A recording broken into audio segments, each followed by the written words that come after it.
Am I the a-hole for refusing to end being no contact with my sister to help her while she's homeless?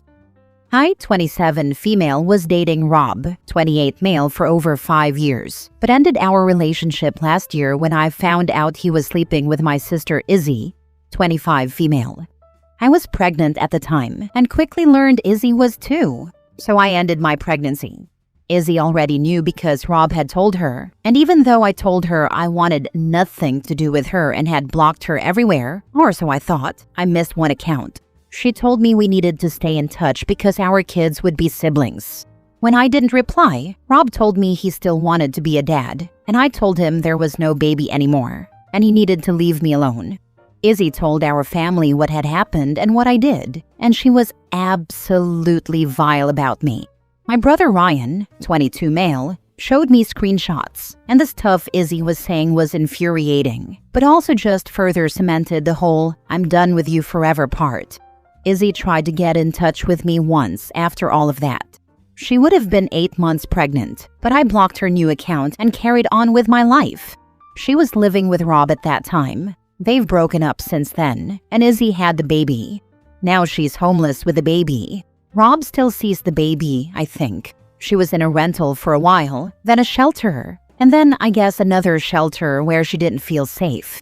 She asked our parents for help, and they sent her money and tried to help her find a place, but they couldn't. This is where they tried to bring me in, because they wanted me to step in and help her.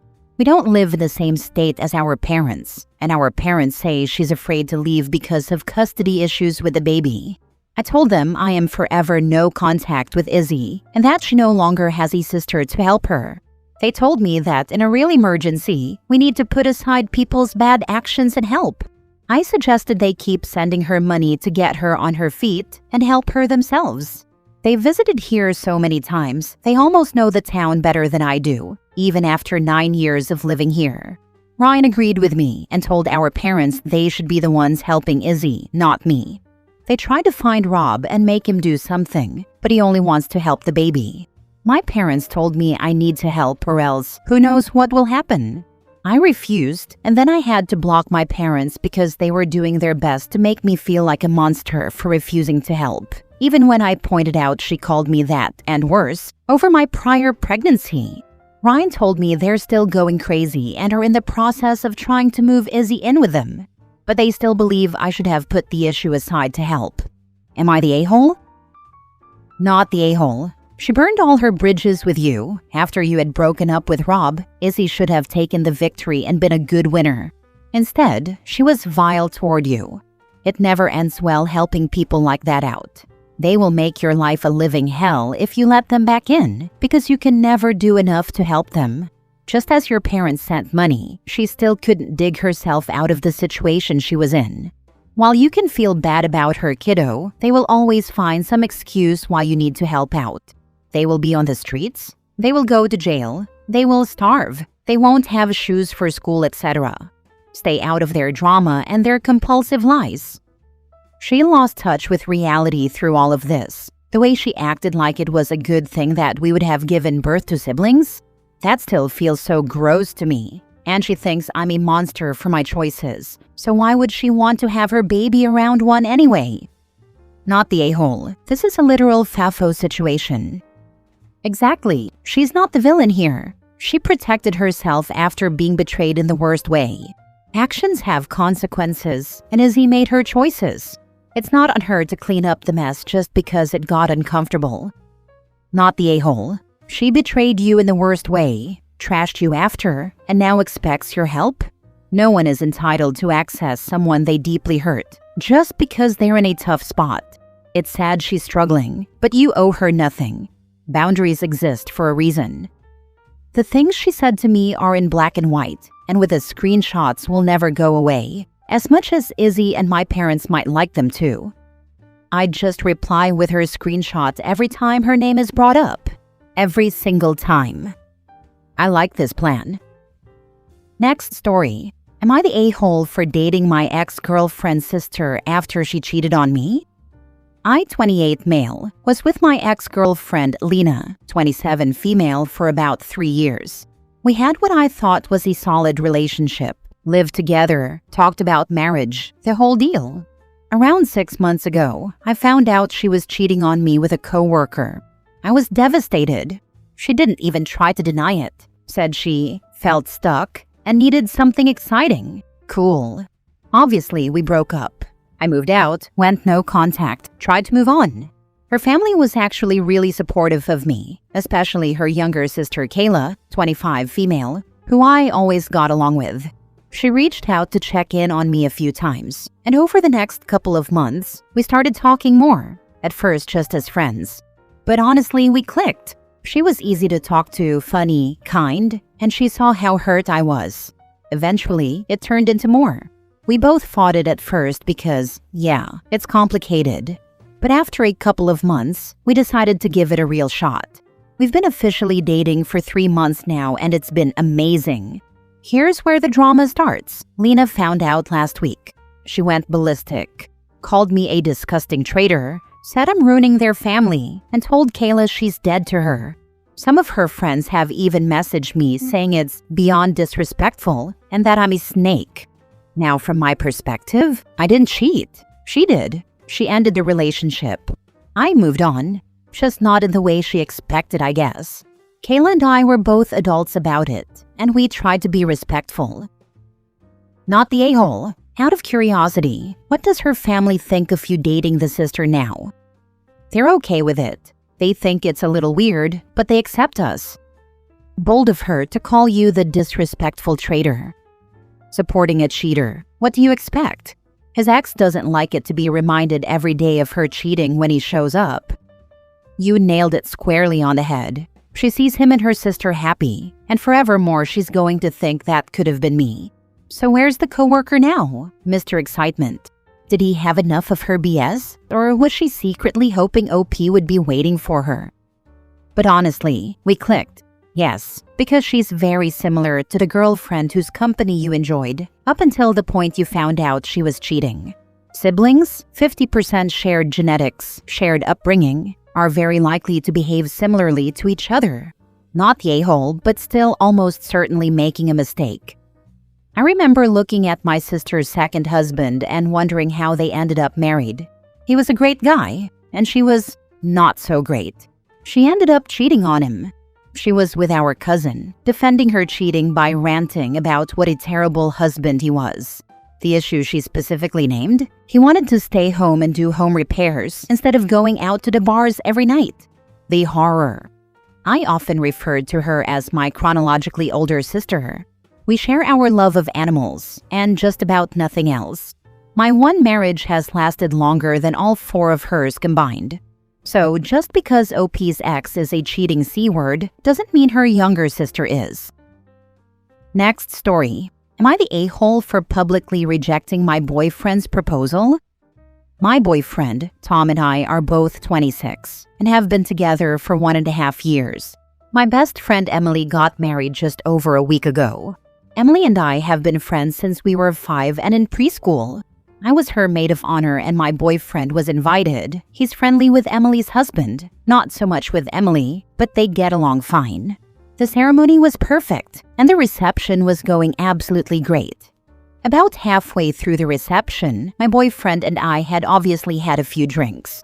We were dancing and singing with Emily, her husband, and others, when my boyfriend got down on one knee, pulled out what looked like a ring box, and started to say my full name in a serious voice. Obviously, my heart absolutely dropped. Emily's face dropped, and literally everyone was looking over at us.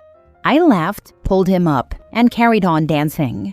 He looked confused, but put the box away.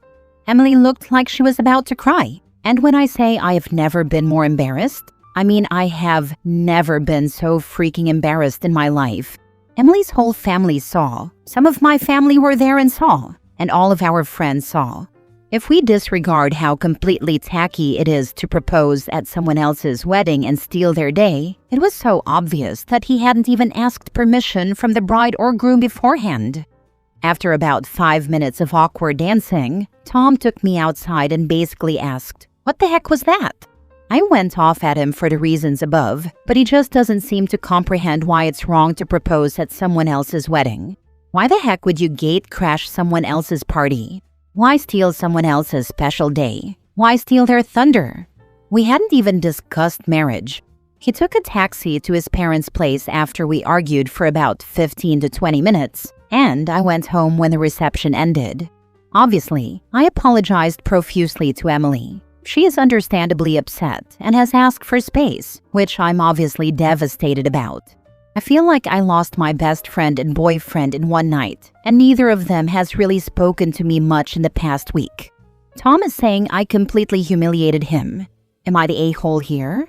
I feel like I couldn't have done much differently in the moment, but I've now lost the two most important people in my life due to my decisions. Any advice is so much appreciated right now. Thank you. Now for the top comments.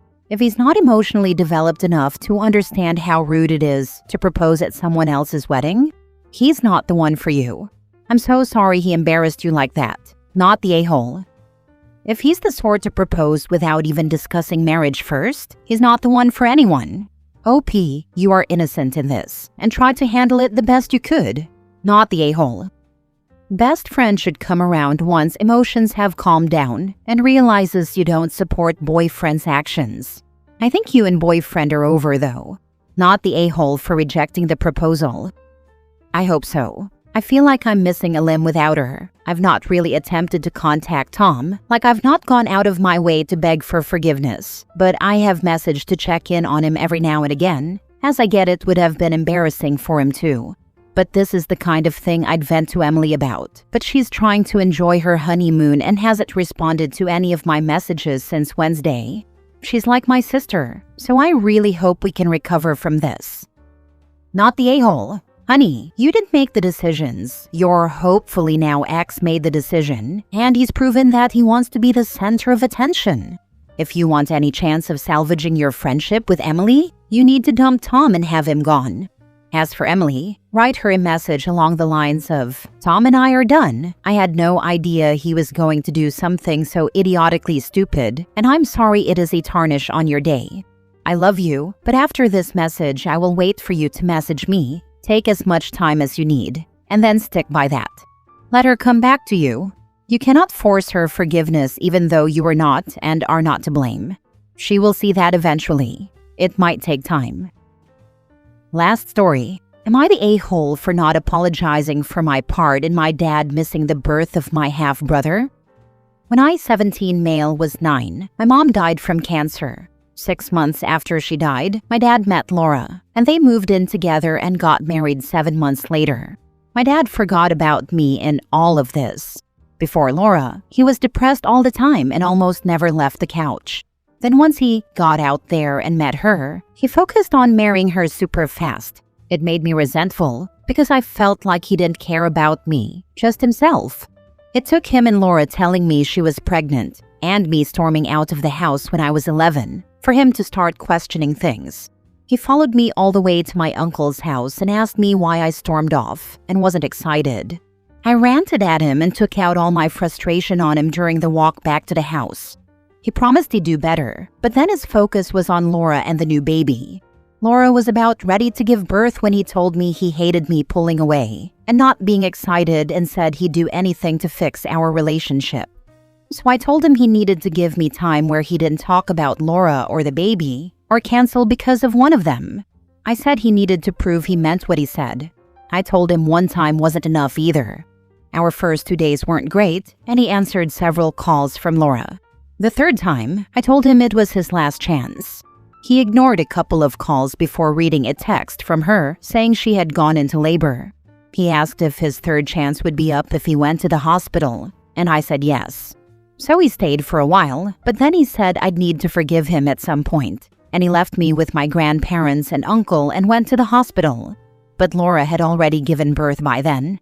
Laura hated me for it. I didn't get over it like Dad expected me to, and I saw that our relationship would never be the same, and that he wasn't the same person he was before Mom died. I know losing someone you love does that. I changed when Mom got sick and when she died too.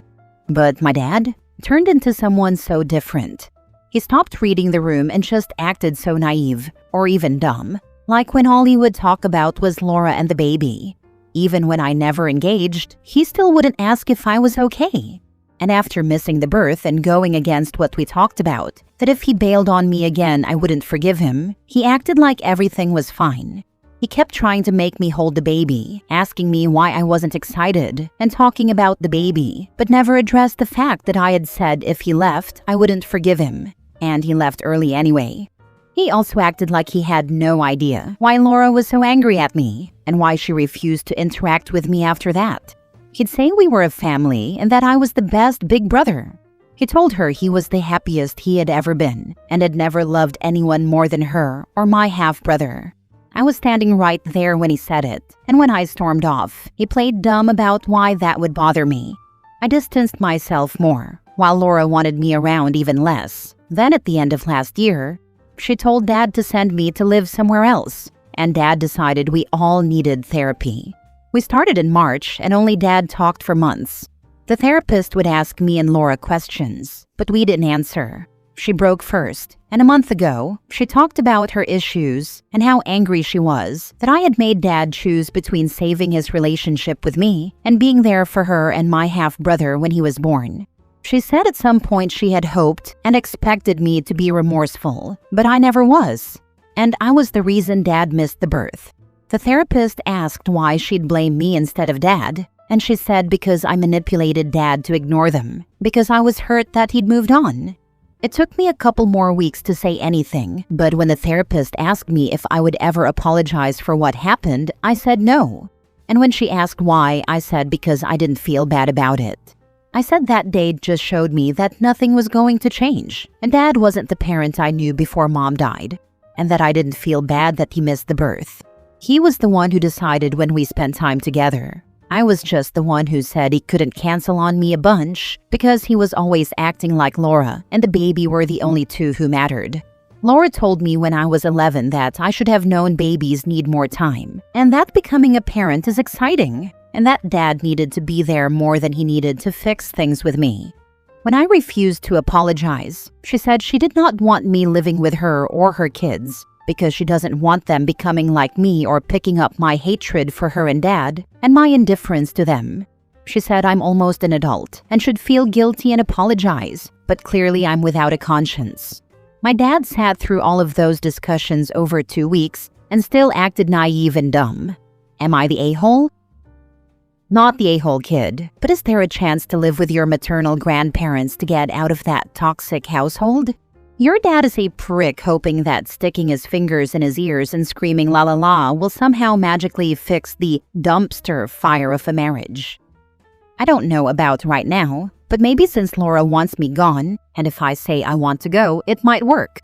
My grandparents always said I could stay with them if I needed to, or live with them.